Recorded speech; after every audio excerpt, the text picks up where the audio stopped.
When you become unstoppable, anything is possible. Did you know that? Maybe you did, but if you didn't, I'd like to help you realise that by sharing with you my journey of discovery. A journey that started for me in prison. You might call it school. But for me, school was like a prison because I couldn't escape, and I hated school. And I hated school for good reason, because I was bullied throughout my school life. But it got worse when I went to high school because I started with acne. This is one of the only photographs I have of that time. Because after that, my acne got so bad, I just didn't want photographs taken.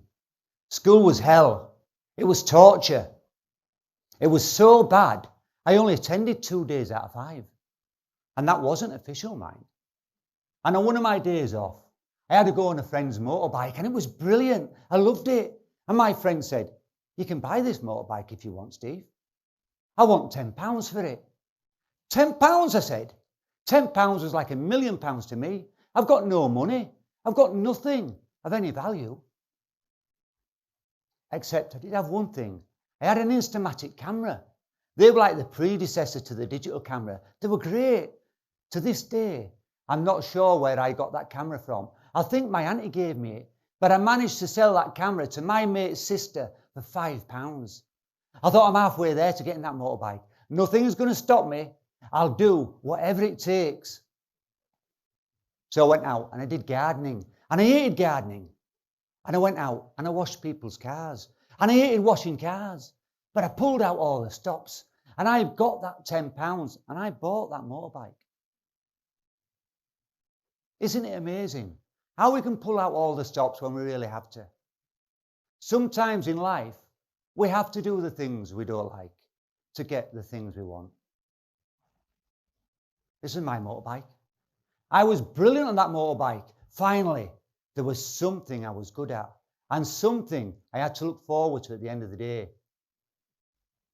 And on one of my days out on my motorbike, I met this young kid. He was called Michael Ty. He was 12 and I was 13. And he had a motorbike too. And he was good on his motorbike, and he could keep up with me and do all the same sort of things that I could do. And together, we'd go out and have these wonderful, wonderful adventures. I lived for those adventures. But there was another kid who wanted to join us on his motorbike too. Only thing is, he wasn't a kid. He was a 30-year-old man that wanted to join me, the 13-year-old, and my mate Michael, the 12-year-old. But this 30-year-old man couldn't do the things that we could do, and he couldn't keep up with us, and frankly, he was dangerous. So we avoided him like the plague until the 19th of April, 1982, when I was now an 18-year-old, because that was the day I couldn't avoid him anymore. Because that was the day he thought he could do a daredevil type stunt on his motorbike, jump over the top of me and my motorbike from a blind hill without me even knowing he was there. But he didn't have the ability he thought he had, and he couldn't make the jump. And instead, he landed on top of me. His foot peg ripped my arm off there and then. It landed 100 metres away from me. His motorbike then impacted my chest, collapsed and punctured both my lungs, ruptured my liver, ruptured my gallbladder, ruptured my spleen, fractured my pelvis, and broke my leg. In fact, you could say I was in a bad way. But it was worse than that. I died 3 times on the operating table. I remember opening my eyes and looking up, and there was an angel looking down on me. That angel was called Janet, by the way, and she was a staff nurse at Ward 16 at the Leeds General Infirmary, but she truly was an angel. She had piercing blue eyes that looked right into my soul, and she said in a soft and gentle voice, "Stephen, you've had an accident on your motorbike. You're in the Leeds General Infirmary. You're going to be okay, but you've lost your right arm." Rubbish, I thought, lost my right arm. What are they talking about? I could still feel it. I can still feel it now. I didn't know back then there was this thing called phantom limb syndrome, where those people that have lost a limb can still feel that missing limb. But the more I thought about that, the more I realised I knew a lot of people that were suffering from something very similar. Phantom barriers. Barriers that were stopping people achieving the things that they really wanted to achieve in life. Barriers that feel real. but just like my right arm, aren't really there. Now, a lot of us suffer from phantom barriers. Not everyone, but a lot of us do. The first step to conquering them is to recognise them. Now, Janet and the female staff did everything for me in hospital, the most personal of care, and I'm a spotty, ugly, insecure little boy, and I was humbled by that experience. But if you wanted to use a toilet, you had to use a commode. There was no option because everybody was bedbound. But one day I said to Janet, "Oh, please, Janet, will you take me to a proper toilet?" Janet said, "Okay, I will," she said, "but when you've finished, give me a shout so I can come and clean you up." I was so badly injured, I couldn't do a thing for myself. Janet, I finished. So Janet came to clean me up, and then she took me to the wash basin to wash my hands. Now, Janet had forgotten there was a mirror in the bathroom, and mirrors weren't allowed on Ward 16, and they weren't allowed for good reason, because everybody was mutilated and disfigured. But Janet had taken me to the staff toilets, and she'd forgotten there was a mirror in the bathroom. And that's when I saw it for the first time. I couldn't believe my eyes.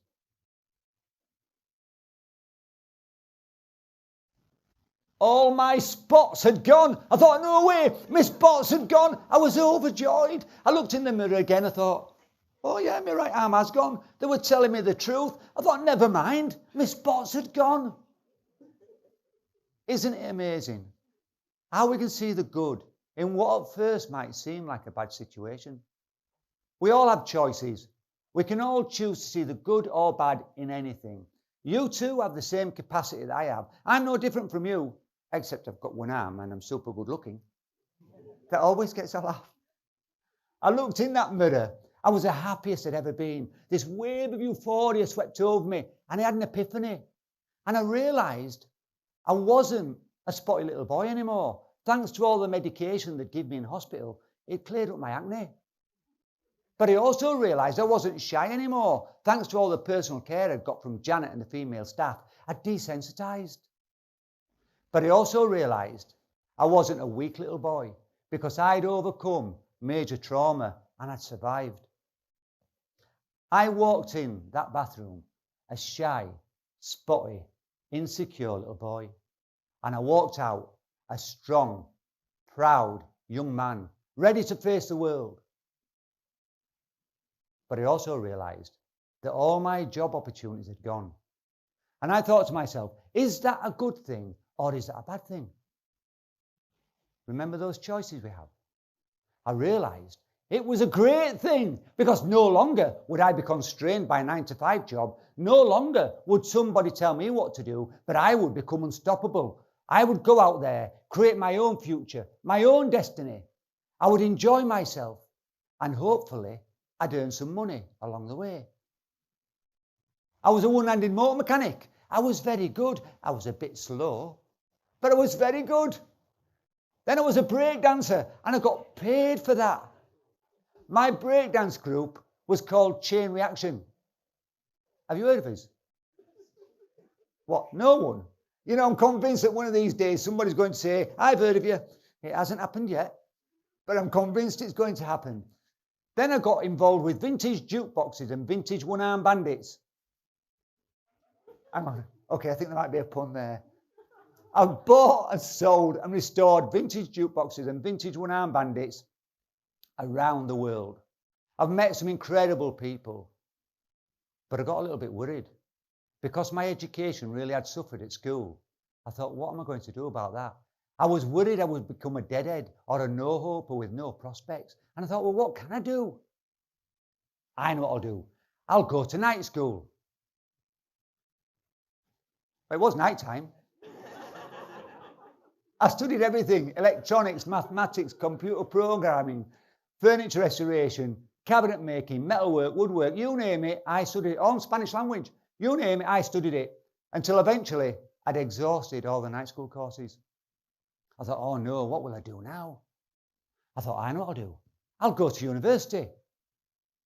But you need qualifications to go to university, don't you? And I've got none.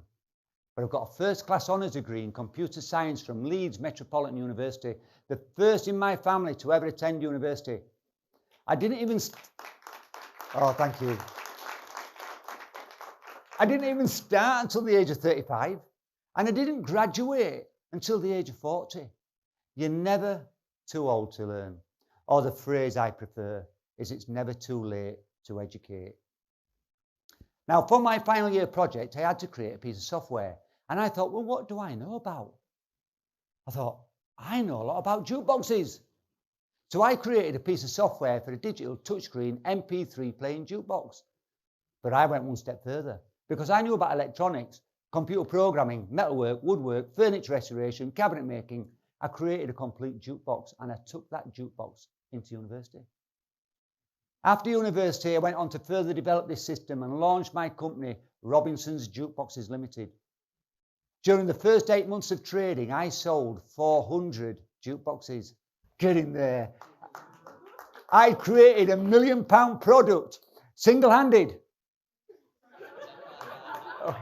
Okay, I'll give you that one. That definitely is a pun. But I realized I had become unstoppable and nothing was going to hold me back, not even my irrational fears. A lot of us have got irrational fears, not everyone. But one of my fears was that of horses. And I thought, how will I overcome my fear of horses? I know what I'll do. I'll take horse riding lessons. In 2014, I came 5th in the national dressage qualifiers. 5th out of 5. No, out of 350. In actual fact, last year I came 3rd. I hate horses. That's what I used to say. I absolutely love them. If you've never tried horse riding, try it just once. But then I wanted to deal with my big fear, my fear of flying. And I thought, how can I overcome my fear of flying? I know what I'll do. I'll take flying lessons. So thanks to a charity called Flying Scholarship for Disabled People and the NHS who made me a prosthetic arm, I started flight training. Unfortunately, that prosthetic arm didn't work and it failed dramatically at 3,500 feet. I thought, oh no, what am I going to do about the prosthetic arm issue? I know what I'll do. I'll make my own prosthetic arm. Doesn't everybody do that? When the press found out about it, they took this photograph. I was in the national media. The headline said, disabled guy takes flight training with DIY prosthetic. The other one that I really liked said, robo-pilot. Or was it robo-pilot? I am dyslexic. Has robo got double B or 1B? Honestly, I don't know. Excuse me, guys. Do you mind if I take my jacket off? I'm super warm. No, I'm not super warm. Did you know that was coming? I am a fully qualified private pilot.